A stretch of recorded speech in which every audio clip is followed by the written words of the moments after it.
함께 나눌 하나님 말씀은 누가복음 23장 26절부터 43절까지입니다. 본문이 조금 길어서 읽는 것은 34절 상반절까지만 읽도록 하겠습니다. 제가 대표로 읽을 때에 여러분들 눈으로 잘 따라 읽으시기를 바랍니다. 누가복음 23장 26절부터 읽겠습니다. 그들이 예수를 끌고 갈 때에 시몬이라는 구레네 사람이 시골에서 오는 것을 붙들어 그에게 십자가를 지워 예수를 따르게 하더라. 또 백성과 및 그를 위하여 가슴을 치며 슬피 우는 여자의 큰 무리가 따라오는지라. 예수께서 돌이켜 그들을 향하여 이르시되 예루살렘의 딸들아, 나를 위하여 울지 말고 너희와 너희 자녀를 위하여 울라. 보라, 날이 이르면 사람이 말하기를 잉태하지 못하는 이와 해산하지 못한 배와 먹이지 못한 젖이 복이 있다 하리라. 그때에 사람이 산들을 대하여 우리 위에 무너지라 하며 작은 산들을 대하여 우리를 덮으라 하리라. 푸른 나무에도 이같이 하거든 마른 나무에는 어떻게 되리요 하시니라. 또 다른 두 행악자도 사형을 받게 되어 예수와 함께 끌려가니라.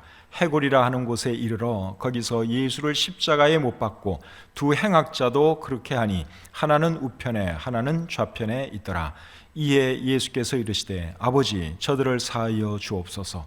자기들이 하는 것을 알지 못함이니이다 하시더라. 아멘. 하나님 은혜와 사랑을 감사합니다.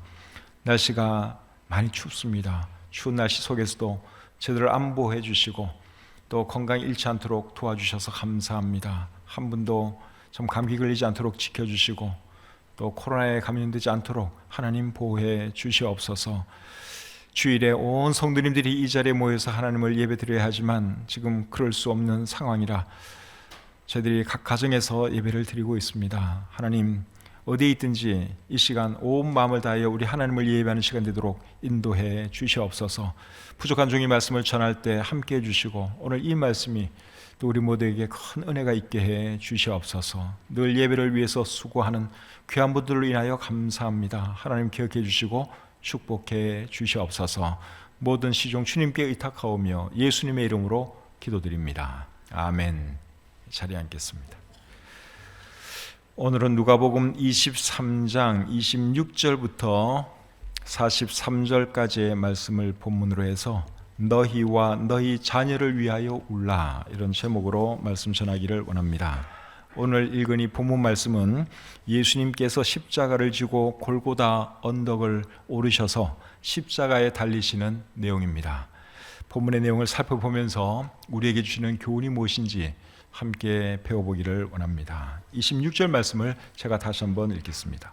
그들이 예수를 끌고 갈 때에 시몬이라는 구레네 사람이 시골에서 오는 것을 붙들어 그에게 십자가를 지워 예수를 따르게 하더라. 예수님이 십자가를 지고 골고다 언덕을 올라가시다가 힘이 없어 자꾸 쓰러지니까 로마 군병들이 지나가던 시몬이라는 사람에게 예수님의 십자가를 대신 지워서 언덕길을 오르게 했습니다. 이 시몬이 어떤 사람인지 우리가 아는 것이 별로 없습니다. 이 사람은 구레네 사람이라고 여기 소개를 하고 있습니다. 구레네는 아프리카 대륙 북쪽에 있는 도시입니다. 오늘날 리비아, 이집트 옆에 리비아가 있습니다. 이집트 서쪽에 리비아가 있는데 그 나라에 속한 도시입니다. 그런데 많은 사람 중에서 시몬을 택해서 시몬에게 예수님의 십자가를 대신 지게 만들었지요. 어떤 이유에서 그렇게 했는지는 알 길이 없습니다. 그런데 이 시몬이 자기가 자원해서 예수님의 십자가를 대신 진 것은 아니라는 것, 그거는 분명합니다. 어떻게 알 수 있는가 하면 마가복음 15장 21절에 보면 그들이 그를 억지로 같이 가게 하여 예수의 십자가를 지웠다 하는 표현이 나옵니다. 그러니까 이 시몬이 제가 하겠습니다, 그게 아니에요. 너 일리 와서 이거 지어. 그러니까 어쩔 수 없이 예수님의 십자가를 대신 지게 된 것이죠. 대신 십자가를 진 이 시몬의 기분이 어땠을까요? 제가 볼 때 그렇게 좋았을 것 같지 않습니다. 예수님이 어떤 분인지 잘 아는 상황이라면 영광스럽게 생각할 거예요. 그런데 이 시몬은 지금 억지로 십자가를 지게 된 사람입니다. 그러니까 절대로 기분이 안 좋죠.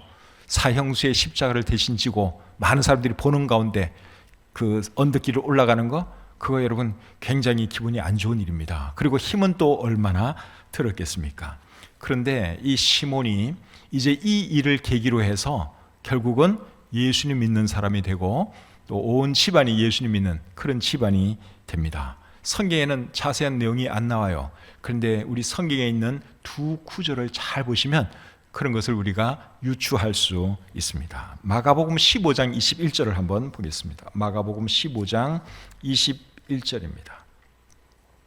마침 알렉산더와 루포의 아버지인 구레네 사람 시몬이 시골로부터 와서 지나가는데, 여기 보니까 이 구레네 사람 시몬에 대해서 어떻게 소개를 하고 있는가 하면 알렉산더와 루포의 아버지라고 소개를 하고 있습니다. 알렉산더와 루포, 그러니까 이 두 사람이 구레네 사람 시몬의 아들들이에요. 그런데 이 마가복음을 기록하신 분이 그냥 구레네 사람 시몬 그래도 되는데 알렉산더와 루포의 아버지 구레네 사람 시몬 이렇게 기록했을 때는 이 독자들이 이 알렉산더와 루포를 다 알았기 때문에 이렇게 기록을 한 것입니다. 그리고 이 알렉산더와 루포도 당연히 믿는 사람들이었겠죠. 그러니까 이제 여러분들이 잘 알고 있는 그 알렉산더와 루포의 아버지 구레네 사람 시몬, 이제 이러면서 여기 성경이 기록된 것입니다. 그래서 이 아들들이 믿는 사람들이었다는 것을 생각해 볼 때 아버지였던 시몬도 당연히 예수님 믿는 사람이었을 것이다, 얼마든지 우리가 생각할 수 있습니다. 그 다음에 로마서 16장 13절 보겠습니다. 로마서 16장 13절에 보시면 이렇게 되어 있습니다. 주 안에서 택하심을 입은 루포와 그의 어머니에게 문안하라. 그의 어머니는 곧 내 어머니니라. 자, 이번에도 또 루포가 또 나왔어요. 아까 알렉산더와 루포, 이 두 사람이 구레네 사람 시몬의 아들이라 그랬는데 로마서 16장 13절에 루포가 나오고 그의 어머니에 대한 언급이 나오고 있습니다. 근데 이 루포가, 로마서에 나오는 이 루포가 마가복음에 나오는 그 루포와 같은 사람이라면 이 루포의 어머니가 굉장히 대단한 사람인 것을 우리가 알 수 있죠. 왜냐하면 그의 어머니는 내 어머니다. 바울이 그렇게 말을 했으니까 이 루포가 시몬의 아들이 맞고, 그리고 여기 말하는 그의 어머니가 시몬의 아내라면 이 어머니가 참 대단한 분이에요. 근데 제가 볼 때 로마서에 나오는 루포와 마가복음에 나오는 루포는 동일인이라고 생각을 합니다. 왜 그렇게 생각을 하는가 하면 로마서는 로마에 있는 성도들에게 기록된 글이지요. 그런데 이 루포가 어디서 살고 있었는가 하면 로마에 살고 있었어요. 루포와 그의 어머니에게 문안하라 그랬으니까 로마에 살고 있어요. 그런데 마가복음은 어디서 기록이 되었느냐? 로마에서 기록이 되었습니다. 그러니까 루포는 로마에 살고 있고, 로마서에 의하면 또 마가복음은 어디서 기록되었다고요? 로마에서 기록이 되었어요. 이런 모든 정황을 생각하면 로마서에 나오는 루포나 마가복음에 나오는 루포가 같은 사람이고, 그리고 그렇다면 그의 어머니는 대단히 믿음이 좋은 사람이다 하는 것을 우리가 알 수 있죠. 근데 루포의 어머니가 누구라는 것입니까? 시몬의 아내라는 것이죠. 그렇다면 이 시몬, 구레네 사람 시몬도 결국은 예수 믿는 사람임에 틀림이 없고, 그의 영향으로 그의 아내와 그의 두 아들이 결국 예수님을 믿게 된 것이 아니겠는가, 그런 생각을 하게 됩니다. 그렇다면 이 시몬이 언제 예수님을 믿었을 것 같아요? 예수님의 십자가를 칠 때는 예수님 안 믿는 사람이었어요. 그래서 억지로 졌어요. 그런데 그 일을 계기로 해서 예수님에 대해서 알게 되었고, 그리고 믿음을 가지게 되어서 아내에게도 예수님을 소개하고 아들들에게도 예수님을 소개해서 온 가족이 예수님을 믿는 그런 집안이 되었다 하는 것을 우리가 알 수 있습니다. 여기서 우리가 한 가지 배울 수 있는 교훈이 있습니다. 그건 뭔가 하면 주님을 위해서는 억지로 하는 일도 복이 될 수 있다 하는 것입니다. 시몬은 자기가 자원해서 예수님의 십자가를 대신 지은 게 아니에요. 하기 싫었는데 하라니까 억지로 했어요. 그런데 그렇게 했더니 결국은 예수 믿는 그런 집안이 되었다 하는 것이죠. 원래 억지로 무엇을 하는 것은 이게 좋은 게 아닙니다. 그렇지만 억지로 해도 좋은 경우도 있어요. 예를 들면 공부.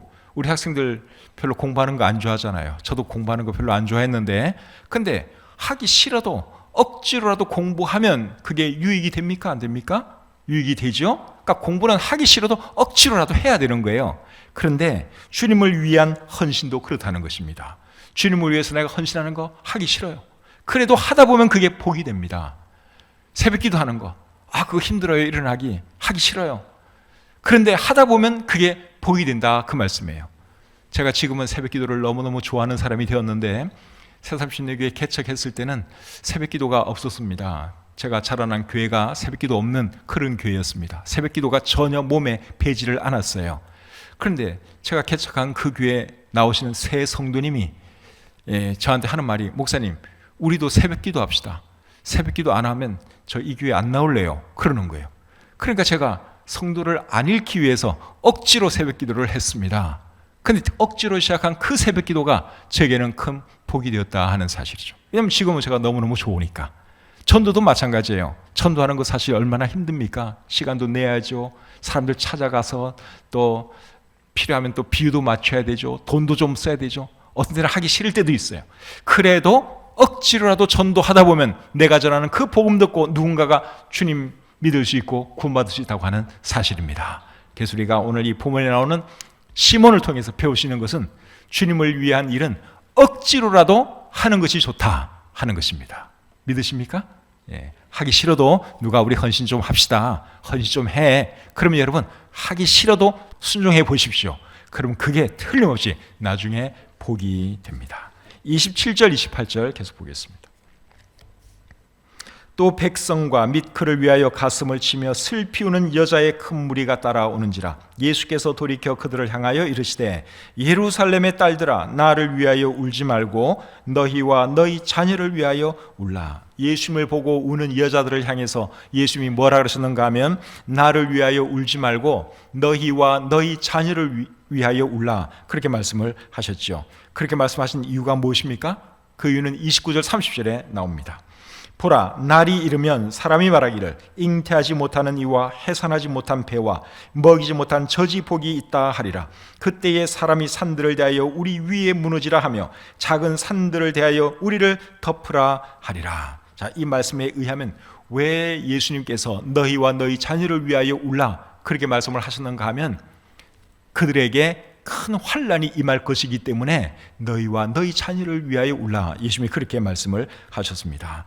예수님이 염두에 둔 환난은 무엇인가 하면 예루살렘이 멸망하는 거예요.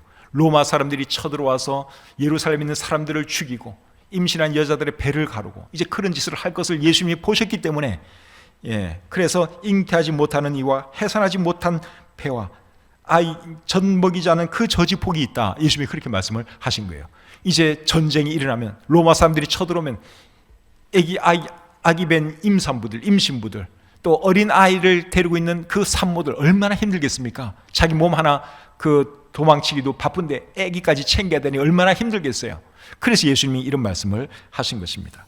그래서 이 말씀은 결국 언제 이루어지는가 하면, 이 말씀을 하신 지 40년 뒤에 서기 70년에 결국 이루어지게 되죠. 누가복음 21장 20절부터 24절에 보시면 예수님께서 예루살렘의 멸망에 대해서 예언한 말씀이 있는데 23절, 24절만 제가 한번 읽어드려 보겠습니다. 21장 23절, 24절. 그날에는 아이 벤 자들과 젖 먹이는 자들에게 화가 있으리니 이는 땅에 큰 환난과 이 백성에게 진노가 있겠음이로다. 그들이 칼날에 죽임을 당하며 모든 이방에 사로잡혀 가겠고 예루살렘은 이방인의 때가 차기까지 이방인들에게 밟히리라. 결국 예루살렘이 멸망한다, 그 말씀이에요. 그리고 그때 너희들이 큰 어려움을 당하게 될 터이니 나를 위해서 울지 말고 너희와 너희 자녀를 위해서 울라. 예수님이 그렇게 말씀을 하신 겁니다. 31절 말씀 계속 보겠습니다. 본문 31절. 푸른 나무에도 이같이 하거든 마른 나무에는 어떻게 되리요 하시니라. 이번에는 또 푸른 나무, 마른 나무에 대한 말씀을 하셨는데, 여기서 말씀하시는 푸른 나무는 죄 없으신 예수님을 의미하고, 그리고 마른 나무는 죄 많은 예루살렘 사람들을 의미하는 것입니다. 로마 사람들이 죄 없는 나에게도 이렇게 고통을 주니 죄 많은 너희들에게는 얼마나 많은 고통을 주겠느냐. 예수님이 그 말씀을 이렇게 상징적으로 표현하셨습니다. 그러니 나를 위하여 울지 말고 너희와 너희 자녀를 위하여 울라. 예수님이 그렇게 말씀하신 것이죠. 그런데 30절에 나오는 표현이 요한계시록 6장 16절에도 나옵니다. 30절에 어떤 표현이 나왔죠? 산들에 대하여 우리 위에 무너지라. 이제 사람들이 그렇게 외친다고 말씀을 했는데 이 말씀이 요한계시록 6장 16절에도 나와요. 요한계시록 6장 15절부터 17절 말씀 제가 한번 읽어드려 보겠습니다. 땅의 임금들과 왕족들과 장군들과 부자들과 강한 자들과 모든 종과 자유인이 굴과 산들의 바위 틈에 숨어 산들과 바위에게 말하되 우리 위에 떨어져 보좌에 앉으신 이의 얼굴에서와 그 어린 양의 진노에서 우리를 가리라. 그들의 진노에 큰 날이 이르렀으니 누가 능히 서리요 하더라. 방금 읽은 이 말씀은 7년 대환란 때에 있을 일입니다. 예수님께서 공중으로 재림하시면 구원받은 성도들은 공중으로 들림을 받습니다. 그러나 구원받지 못한 사람들은 이 땅에 남아서 7년 대환란을 겪어야 하는 것이죠. 그런데 이 7년 대환란이 굉장히 무서운 환란입니다. 그래서 예수님께서 마태복음 24장 21절에서 이렇게 말씀을 하셨어요. 이는 그때에 큰 환란이 있겠습니다. 창세로부터 지금까지 이런 환란이 없었고 후에도 없으리라. 인류 역사 가운데 전무후무한 대환란일 것이라고 예수님이 말씀을 하셨습니다. 그런데 이 환란에 누가 들어가게 되는 것입니까? 들림받지 못하고 이 땅에 남은 믿지 않는 사람들이 들어가는 것이죠. 그래서 이제 끔찍한 그런 일들을 경험해야 하는 것입니다. 그런데 7년대 환란이 시작되기 전에, 즉 예수님께서 공중으로 재림하시기 전에 죽게 되면 7년대 환란에 안 들어가요. 그러면 그걸로 괜찮은 것이냐? 그게 아닙니다. 예수 안 믿는 사람들은 죽는 즉시 지옥에 떨어집니다. 그 영혼이 지옥에 떨어져요. 근데 그 지옥이 여러분 얼마나 무서운 곳입니까? 마가복음 9장 48절 49절에서 예수님은 지옥에 대해서 이렇게 말씀을 하십니다. 거기에서는 구더기도 죽지 않고 불도 꺼지지 아니하느니라. 사람마다 불로서 소금 치듯함을 받으리라. 여러분, 사람이 그 뜨거운 불 속에서 여러분 소금 치듯함을 당한다고 한번 생각을 해보십시오. 얼마나 괴로운 일이겠습니까? 죽고 싶어도 죽을 수도 없어요. 그런 곳이 지옥입니다. 근데 이런 일을 믿지 않는 내 가족, 내 친척, 내 친구들이 당한다고 한번 생각을 해보십시오. 그러면 사실 여러분 우리가 제대로 잠을 잘 수가 없는 겁니다. 내 사랑하는 가족이 지옥에 떨어진다고 한번 생각을 해보세요. 7년 대환란에 그 고통을 당해야 된다고 한번 생각을 해보십시오. 그래서 우리도 가슴을 치면서 울어야 하는 거죠. 사도 바울은 믿지 않는 친척들, 동족을 생각하면서 그의 마음에 큰 근심과 그치지 않는 고통이 있다고 로마서 9장 1절부터 3절에서 말씀하고 있습니다. 우리에게는 믿지 않는 우리 가족을 생각하면서 이런 고통, 이런 근심이 있는지 한번 깊이 생각해 봐야 합니다. 나는 구원받아서 천국 가겠지만 믿지 않는 내 가족들은 어떻게 될 거예요? 믿지 않는 내 친척들, 친구들은 다 지옥 갈 것인데 여러분 그들 생각하면 불쌍하지 않습니까? 그래서 우리가 그들을 위해서 눈물로 기도해야 되는 것이고 그들을 어떻게 해서라도 주님께 인도하려고 노력을 해야 하는 것입니다. 누가복음 16장에 보시면 지옥에 떨어진 한 부자 이야기가 기록되어 있습니다. 이 부자가 지옥에 가서 큰 고통을 당하면서 아브라함에게 어떤 요청을 하는 줄 아십니까? 내 형제가 5명이 살아있는데 그 형제들에게 복음 전해서 이곳에 좀 오지 않게 해달라고 사정을 합니다. 지옥이 그런 곳입니다. 근데 여러분 우리는 아직 살아있고 믿지 않는 우리 가족도 다행히 살아있습니다. 그래서 그들이 죽기 전에 또는 우리가 죽기 전에 우리가 그들에게 해야 할 일은 그들에게 복음 전하고 우리가 함께 천국 가도록 만들어줘야 된다 하는 것이죠. 이런 사실을 기억하면서 정말 우리 믿지 않는 가족들, 친척들, 친구들 생각하면서 눈물의 기도를 드릴 줄 아는 저와 여러분들이 되었으면 합니다. 32절, 33절 계속 보겠습니다. 32절, 33절. 또 다른 두 행악자도 사형을 받게 되어 예수와 함께 끌려가니라. 해골이라 하는 곳에 이르러 거기서 예수를 십자가에 못 박고 두 행악자도 그렇게 하니 하나는 우편에 하나는 좌편에 있더라. 자, 여기 보니까 이제 예수님은 해골이라 하는 곳에서 십자가에 달리시게 됩니다. 이름이 왜 해골인가 하면 그 지형이 해골처럼 생겨서 그럴 수도 있고, 아니면 그곳이 사형장이다 보니까 해골들이 막 굴러다니는 거예요. 그래서 그 지명이 해골이 됐을 수도 있습니다. 둘 중에 하나인데 정확한 것은 우리가 알 수 없습니다. 해골을 히브리 말로는 골고다라고 하죠. 골고다라는 말 여러분 들어보셨죠? 예수님이 십자가에 매달린 그 지명 이름이 히브리어로는 골고다입니다. 그런데 골고다를 라틴 말로는 칼바리아 그렇게 부릅니다. 칼바리아라고 하는 이 말에서 갈보리가 나온 겁니다. 영어의 칼보리, 미국 발음은 칼보리, 우리 한국 발음은 갈보리 이렇게 부르는 것이죠. 그래서 예수님은 갈보리 언덕에서 이제 십자가에 달리셨는데 그 좌우편에 행악자들이 또 한 사람씩 달려 있었죠. 죄 없인 예수님이 여러분 흉악한 사람들과 함께 마치 죄인처럼 십자가에 달린 그 이유가 뭐겠습니까? 그것은 저와 여러분들의 죄값을 대신 지불해 주시기 위해서 그렇게 하신 것입니다. 베드로전서 2장 24절에 보시면 친히 나무에 달려 그 몸으로 우리 죄를 담당하셨으니 이는 우리로 죄에 대하여 죽고 의에 대하여 살게 하려 하심이라 그렇게 말씀하고 있습니다. 우리 죄를 담당해 주시려고 예수님이 십자가에 달려 돌아가신 것입니다. 그렇게 함으로써 우리로 죄에 대하여 죽고 의에 대하여 살게 하려 하심이라 그렇게 말씀하셨는데, 죄에 대하여 우리가 죽게 되면 이제 우리는 더 이상 죄인이 아닌 거예요. 그리고 의에 대해서 살게 되면 그때부터 이제 우리는 의인이 되는 것입니다. 그래서 죄인인 우리를 의인으로 만들어 주시기 위해서 예수님께서 우리 죄를 대신 지시고 십자가에 달려 돌아가신 것입니다. 로마서 4장 25절은 또 이렇게 말합니다. 예수는 우리가 범죄한 것 때문에 내어줌이 되고 또한 우리를 의롭다 하시기 위하여 살아나셨느니라. 예수님은 우리 죄 때문에 십자가에 달려 돌아가셨어요. 그러나 그것으로 모든 것이 끝난 것이 아니라 우리 예수님은 다시 살아나셨죠. 그렇게 해서 우리의 주님이 되셨고 우리는 구원받게 된 것입니다. 34절 계속 보겠습니다. 이에 예수께서 이르시되 아버지 저들을 사하여 주옵소서 자기들이 하는 것을 알지 못함이니이다 하시더라.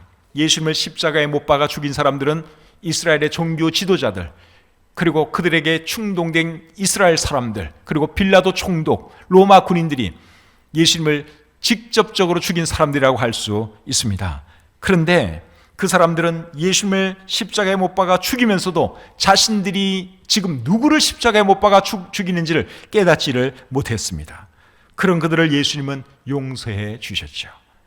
아버지 저들을 사하여 주옵소서 자기들이 하는 것을 알지 못함이니이다. 예수님께서 용서해 주셨습니다. 근데 여러분 표면적으로는 이스라엘 사람들이 죽이고 빌라도가 예수님을 죽인 것 같고 로마 군병들이 예수님을 죽인 것 같지만 진짜 예수님을 죽인 범인은 따로 있습니다. 누군지 아십니까? 저와 여러분들이에요. 하나님께 범죄한 모든 사람들을 위해서 예수님은 십자가에 피 흘려 돌아가셨습니다. 하나님을 떠난 모든 인생들이 예수님을 십자가에 못 박아 죽인 범인이라고 할 수 있습니다. 제가 범인이고 여러분 한 분 한 분이 범인이죠. 그런데 예수님은 우리의 죄를 어떻게 해주셨어요? 용서해 주셨어요. 다 용서해 주셨습니다. 그래서 누구라도 예수님을 받아들이면 죄사함 받을 수 있고 구원받을 수 있는 것이죠. 이것이 예수님을 통해서 나타난 하나님의 사랑입니다. 하나님의 사랑에 대해서 로마서 5장 8절은 이렇게 말합니다. 우리가 아직 죄인 되었을 때에 그리스도께서 우리를 위하여 죽으심으로 하나님께서 우리에 대한 자기의 사랑을 확증하셨느니라. 하나님이 우리를 얼마나 사랑해 주셨는지 예수님의 십자가를 통해서 보여주셨다 그 말이에요. 사실 예수님은 하나님이시죠? 하나님께서 인간의 몸을 입고 오신 분이 예수님이세요. 그런데 그 예수님이 십자가에 피 흘려 돌아가신 것은 바로 저와 여러분들의 죄 때문이었다 하는 겁니다. 얼마나 위대한 하나님의 사랑입니까? 34절 하반절부터 또 계속 보겠습니다. 그들이 그의 옷을 나누어 제비 뽑을새 백성은 서서 구경하는데 관리들은 비웃어 이르되 저가 남을 구원하였으니 만일 하나님이 택하신 자 그리스도이면 자신도 구원할지어다 하고 군인들도 희롱하면서 나와 신포도주를 주며 이르되 네가 만일 유대인의 왕이면 네가 너를 구원하라 하더라. 그의 위에 이는 유대인의 왕이라 쓴 패가 있더라. 예수님이 달린 십자가 밑에서 사람들은 예수님을 조롱하고 있습니다. 그리고 십자가 위에는 유대인의 왕이라고 쓴 패가 있습니다. 이 패는 빌라도가 쓴 패입니다. 요한복음 19장 19절에 그렇게 말해주고 있습니다. 빌라도가 유대인의 왕 그렇게 써서 붙였더니 유대 종교 지도자들이 그 문구가 마음에 안 들었어요. 그래서 빌라도에게 어떻게 건의하는가 하면 그렇게 쓰지 말고 자칭 유대인의 왕이라고 쓰세요. 그렇게 제안을 합니다. 그랬더니 빌라도가 뭐라 그랬는가 하면 내가 쓸 것을 썼다. 딴소리 하지 마라. 내가 쓸 것을 썼다. 그렇게 말을 했습니다. 그리고 이 펜은 히브리어와 로마어와 헬라어로 기록이 되어 있었습니다. 요한복음 19장 20절에 그렇게 말씀을 하고 있는데 제가 한번 읽어드리겠습니다. 예수께서 못 박히신 곳이 성에서 가까운 곳으로 많은 유대인이 이 패를 읽는데 히브리와 로마와 헬라 말로 기록되었더라. 히브리어는 유대인들이 쓰는 말이죠. 그리고 로마 말은 라틴 말입니다. 라틴어. 그 당시는 로마가 세상을 지배하던 그 시절이죠. 로마 사람들이 쓴 언어가 라틴어입니다. 그리고 헬라 말은 이제 로마가 세상을 지배하기 전에 헬라 사람들이 세상을 다스렸어요. 그때 이제 또 헬라어가 많이 보편화되었죠. 그래서 이 세 언어 같으면 그 당시 거의 모든 사람이 다 읽을 줄 알았습니다. 근데 예수님의 그 십자가 위에 유대인의 왕이라고 써 있었는데 세 언어로 유대인의 왕, 유대인의 왕, 유대인의 왕 그렇게 써 있었다는 것입니다. 그 이유가 뭘까요? 유대인의 왕이라면 유대인들만 읽으면 되잖아요. 그러면 히브리어로만 딱 써서 붙여도 되는데 빌라도는 세 언어, 그 당시 모든 사람들이 읽을 수 있는 새 언어를 사용해서 유대인의 왕 그렇게 써 붙였습니다. 그 이유가 뭘까요? 하나님께서 빌라도의 마음을 감동하셔서 예수님이 이 세상 모든 사람들의 왕이라고 하는 것을 나타내 보이기 위해서 그렇게 하신 것입니다. 그래서 예수님은 단지 유대인의 왕이 아니라 이 세상 모든 사람들의 왕이에요. 헬라 사람들의 왕이기도 하고 로마 사람들의 왕이기도 하고 한국 사람들의 왕이기도 하고 이 세상 모든 사람들의 왕이 되시는 분이 우리 주님인 줄 믿습니다. 그런 분이 십자가에 달려 피 흘려 돌아가신 거예요. 자, 39절부터 43절 계속 보겠습니다. 달린 행악자 중 하나는 비방하여 이르되 네가 그리스도가 아니냐 너와 우리를 구원하라 하되 하나는 그 사람을 꾸짖어 이르되 네가 동일한 정죄를 받고서도 하나님을 두려워하지 아니하느냐 우리는 우리가 행한 일에 상당한 보응을 받는 것이니 이에 당연하거니와 이 사람이 행한 것은 옳지 않은 것이 없느니라 하고 이르되 예수여 당신의 나라에 임하실 때에 나를 기억하소서 하니 예수께서 이르시되 내가 진실로 내게 이르노니 오늘 네가 나와 함께 낙원에 있으리라 하시니라. 아멘. 예수님의 좌우편에 달린 두 행악자 중에서 한 사람은 예수님을 조롱하고 또 다른 한 사람은 자신의 영혼을 예수님에게 의탁했습니다. 예수님, 당신의 나라에 들어가실 때 나를 기억해 주십시오. 그렇게 말을 하면서 자기의 영혼을 주님께 의탁했습니다. 그렇게 말했더니 예수님이 뭐라 그러셨습니까? 내가 진실로 내게 이르노니 오늘 네가 나와 함께 낙원에 있으리라. 나와 함께 천국에 있으리라. 예수님이 그렇게 말씀하셨습니다. 이 행악자는 생의 마지막 순간에 예수님께 자신의 믿음을 보임으로 영원한 운명이 지옥에서 천국으로 바뀌게 되었습니다. 정말 복이 많은 사람입니다. 그런데 여기서 우리가 한 가지 생각해 볼 것이 있습니다. 사람은 어떻게 구원받는가 하는 것입니다. 여러분, 사람이 어떻게 구원받죠? 어떻게 사람이 구원받는가 하면 예수 그리스도를 믿음으로 구원받습니다. 맞죠? 그것이 성경에서 계속적으로 말씀하는 내용이에요. 그런데 사람들 중에는 구원 외에 뭐가 좀 더 있어야 된다고 생각하는 사람들이 의외로 많습니다. 예를 들면 구원 외에 선행도 따라줘야지 구원받는다. 그렇게 생각하는 사람들 굉장히 많고요. 또 세례받아야 된다. 침례받아야 된다. 그래야지 구원받을 수 있는 거다. 이렇게 가르치는 사람들도 있습니다. 천주교에서는 사실 성례 그리고 선행 이 모든 것들이 함께 해야지 구원받는다고 가르쳐요. 우리처럼 예수님 믿음으로 구원받는다 그게 아니에요. 마리아도 믿어야 되고요. 또 세례도 받아야 되고 그래서 그 세례를 하는 거예요. 어린 아기들에게 세례를 주는 거예요. 천주교에서는 그게 구원의 교리이기 때문에 세례 안 받으면 천국 못 가니까 세례 주는 겁니다. 근데 그 전통이 이제 오늘날 많은 개신교에서도 그냥 그대로 지속되는데 원래 그 전통은 캐톨릭에서 나온 것이고 캐톨릭에서 세례를 구원의 조건으로 침례를 구원의 조건으로 생각했는데 침례는 위험하니까 약식으로 배운 것이 오늘날의 세례예요. 근데 오늘날 많은 교회가 유아 세례 하고 있죠.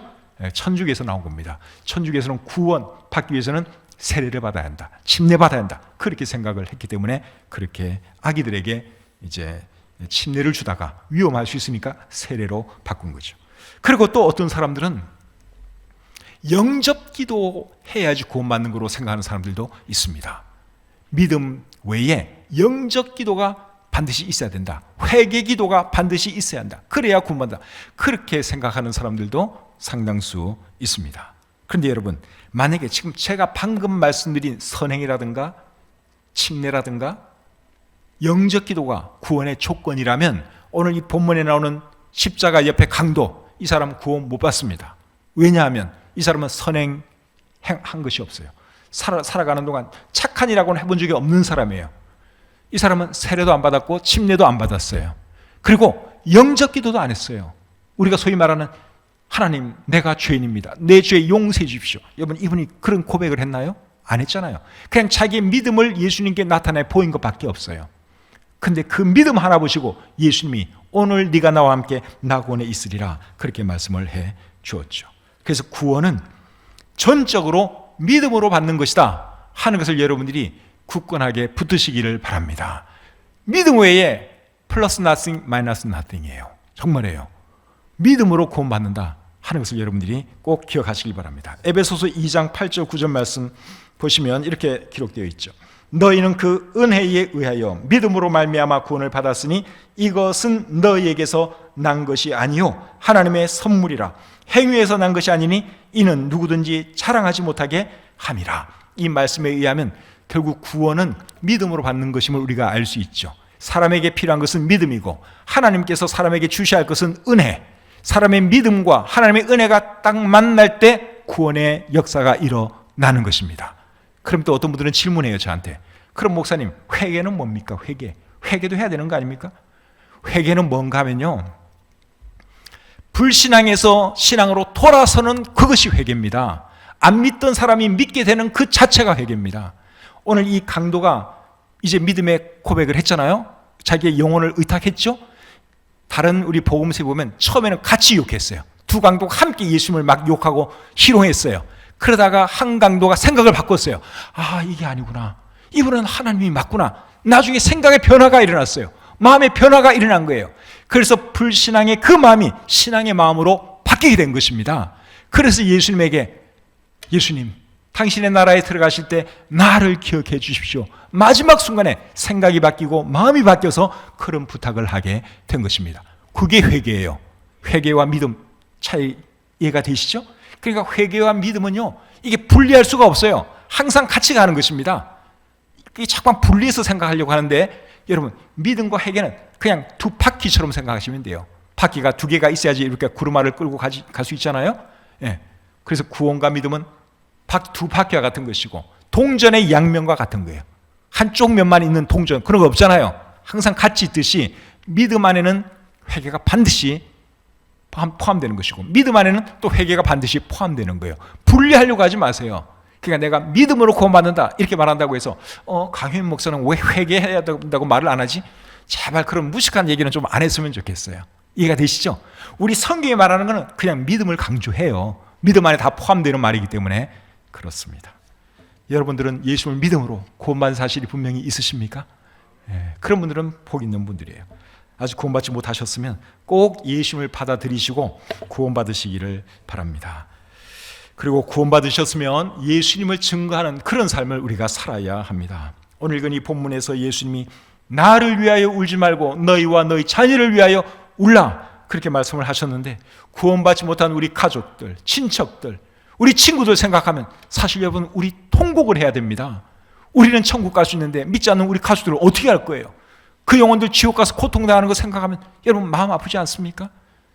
그래서 오늘 예수님께서 하신 나를 위하여 울지 말고 너희와 너희 자녀를 위하여 울라 하는 이 말씀을 우리 마음속 깊이 받아들이시고 정말 믿지 않는 우리 가족을 위해서 눈물로 기도하는 저와 여러분들이 될 수 있기를 바랍니다. 그리고 주님을 위한 일은 억지로라도 하는 것이 좋다 하는 거 여러분 꼭 기억하십시오. 헌신하고 봉사하다 보면 하기 싫을 때 있어요. 그래도 억지라도 해야 합니다. 그러면 그것이 복이 되기 때문에 그렇습니다. 2021년 이 한 해 동안 주님 더 사랑하면서 또 주일에 더 충성하면서 이 한 해 보내는 저와 여러분들이 다 되시기를 우리 주님의 이름으로 축복합니다. 하나님 아버지 은혜와 사랑을 감사합니다. 부족한 종이 하나님 말씀 전했습니다. 오늘 이 말씀이 우리 모두에게 귀한 교훈이 되게 하시고 또 주님을 더욱더 사랑하고 주님을 위해서 더 열심히 봉사해야 되겠다고 다짐하는 이 시간 되시도록 도와주시옵소서. 아직 구원받지 못한 분 계시면 하나님 긍휼히 여겨주시고 십자가 옆에 그 강도가 정말 겨자씨만한 믿음으로 구원받은 것처럼 자신의 믿음을 예수님께 보임으로 구원받게 해 주시옵소서. 감사드리며 예수님의 이름으로 기도드립니다. 아멘.